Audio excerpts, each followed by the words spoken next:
Sir ಎಲ್ಲ correct ಆಗಿದ್ದರೆ 5 ಸಲನೂ ವಿಧಾನಸೌಧಕ್ಕೆ ಬರಬೇಕಿತ್ತು. 2013ರಲ್ಲಿ ಏನಾಯಿತು ಅಂತ ನಾನು ಕೇಳಕ್ಕೆ ಹೋಗಲ್ಲ. ಇಷ್ಟೆಲ್ಲ ನೀವು ಯಾಕಂದ್ರೆ ರೇಣುಕಾಚಾರ್ಯ ಅವರು ಹೊನ್ನಾಳಿಗೆ ಸೀಮಿತವಾದ ನಾಯಕರಲ್ಲ, ಇಡೀ ರಾಜ್ಯಕ್ಕೆ ಬೇಕಾದವರು. 23ರಲ್ಲಿ ವ್ಯತ್ಯಾಸ ಆಗೋಯ್ತು ನೋಡಿ. 2013 ಹೌದು, ಎಲ್ಲ ಒಂದು ಕಡೆ ನಮ್ಮ ಪಕ್ಷ ವಿಭಾಗ ಆಯ್ತು, 3 ಭಾಗ ಆಯ್ತು. ಹೌದು, ನಮ್ಮ ನಾಯಕರು ಯಡಿಯೂರಪ್ಪನ ನಮಗೆ ಜನ್ಮ ಕೊಟ್ಟಂಥವ್ರು. ಜನ್ಮ ಕೊಟ್ಟ ತಂದೆ ತಾಯಿ ಎಷ್ಟು ಮುಖ್ಯ, ಯಡಿಯೂರಪ್ಪನವ್ರು ಅದೇ ಮುಖ್ಯ ನನಗೆ. ಅನಿವಾರ್ಯವಾಗಿ ನಾವು KJP ಕಟ್ಟಿದ ಅವ್ರ ಜೊತೆಗೆ ಹೋಗ್ಬೇಕಾಯ್ತು. ಅಂದು ನಮ್ಮ ಮತಗಳ ವಿಭಜನೆ, ಹಿಂದುಳಿದ ವರ್ಗದ ಒಬ್ಬ ನಾಯಕರು ಸಿದ್ದರಾಮಯ್ಯ ಮುಖ್ಯಮಂತ್ರಿ ಆಗ್ತಾರೆ ಅಂತ ಎಲ್ಲ ಒಂದು ಕಡೆ ಜನ. ಅದು ಬಿಟ್ಟರೆ ನನಗೇನು ದೊಡ್ಡ ವ್ಯತ್ಯಾಸನೇ ಆಗಲಿ 2013ರಲ್ಲಿ. 2023ರಲ್ಲಿ ನಮ್ಮ ಲೋಪದೋಷಗಳಿಂದ ನಾನು ಸೋತಿ. ನಾನು ಕಾರ್ಯಕರ್ತರ ಮತದಾರರ ಮೇಲೆ ಆಗಲ್ಲ, ಕೇವಲ ನಾನಷ್ಟೇ ಅಲ್ಲ, ರಾಜ್ಯದಲ್ಲಿ ಎಲ್ಲ ಒಂದು ಕಡೆ ಅವ್ರ ಸುಳ್ಳು ಭರವಸೆಗಳು. ಅಕ್ಕಿ 10 kg ಕೊಡ್ತೀವಿ ಅಂದರು, ನಮ್ಮ ಸರ್ಕಾರ ಇದ್ದಾಗ ಅಕ್ಕಿ ಕಡಿಮೆ ಮಾಡಿದ್ವಿ.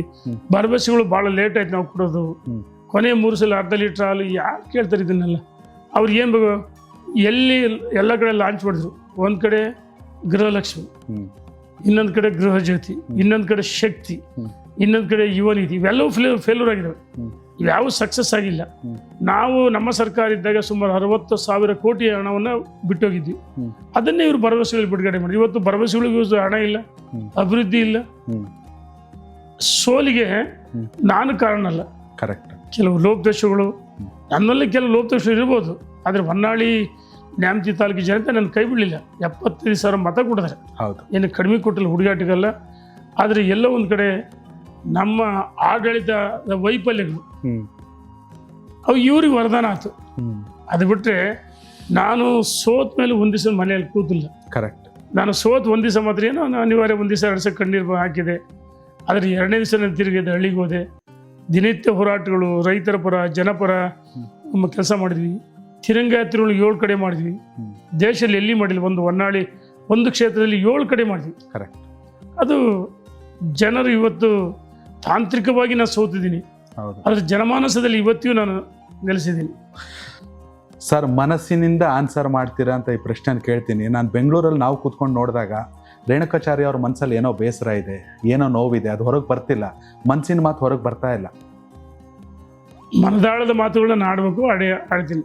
ಓಕೆ ನೋಡಿ, ಇಲ್ಲಿ ಸನ್ಮಾನ್ಯ ಯಡಿಯೂರಪ್ಪನವ್ರು ಮುಖ್ಯಮಂತ್ರಿಗಳಾಗಿ ಅವರು ಈ ಹಿಂದೆ ಪ್ರತಿಪಕ್ಷದ ನಾಯಕರಾಗಿ, ರಾಜ್ಯದ ಅಧ್ಯಕ್ಷರಾಗಿ ಬಹಳಷ್ಟು ಒಳ್ಳೆ ಕೆಲಸ ಮಾಡಿದ್ರು.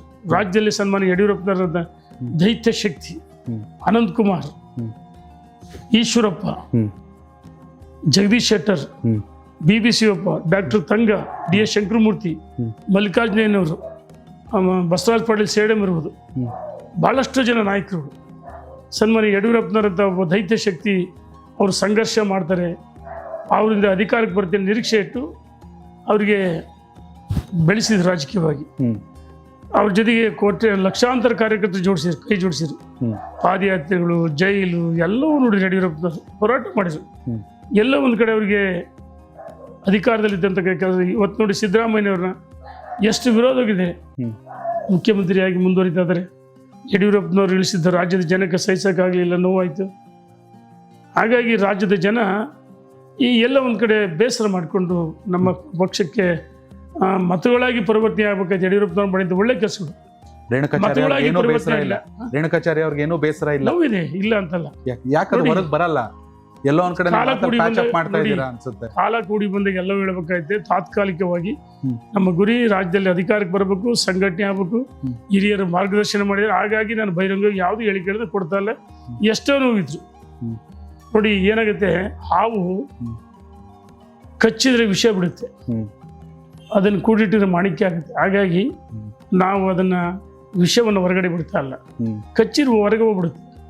ಎಷ್ಟೇ ನೋವುಗಳಿದ್ರು ಅದನ್ನ ಸಹಿಸ್ಕೊಂಡಿರ್ತೀನಿ ಪಕ್ಷಕ್ಕೋಸ್ಕರ, ನಾಯಕತ್ವಗೋಸ್ಕರ. ವಿಜೇಂದ್ರ ಅವರು ಅಧ್ಯಕ್ಷರಾಗಿ ಒಳ್ಳೆ ಕೆಲಸ ಮಾಡ್ತಾರೆ. ಒಬ್ಬ ಯುವ ನಾಯಕ, ಸಂಘರ್ಷ, ಸಾಮರಸ್ಯ, ಈ ಹಳೆ ಬೇರು ಹೊಸ ಚಿಗುರು ಸೇರಿ ಮರಸೋಬೇಕು, ಎಲ್ಲರ ವಿಶ್ವಾಸ ಪಕ್ಷವನ್ನು ಕಟ್ತಾರೆ. ಅವರ ಜೊತೆಗೂಡಿ ನಾವು ಪಕ್ಷವನ್ನು ಕಟ್ಟಬೇಕಾಗಿದೆ. ಕನೆಕ್ಟ್ ಕರ್ನಾಟಕ, ಇದು ನಿಮ್ಮ ನೆಟ್ವರ್ಕ್.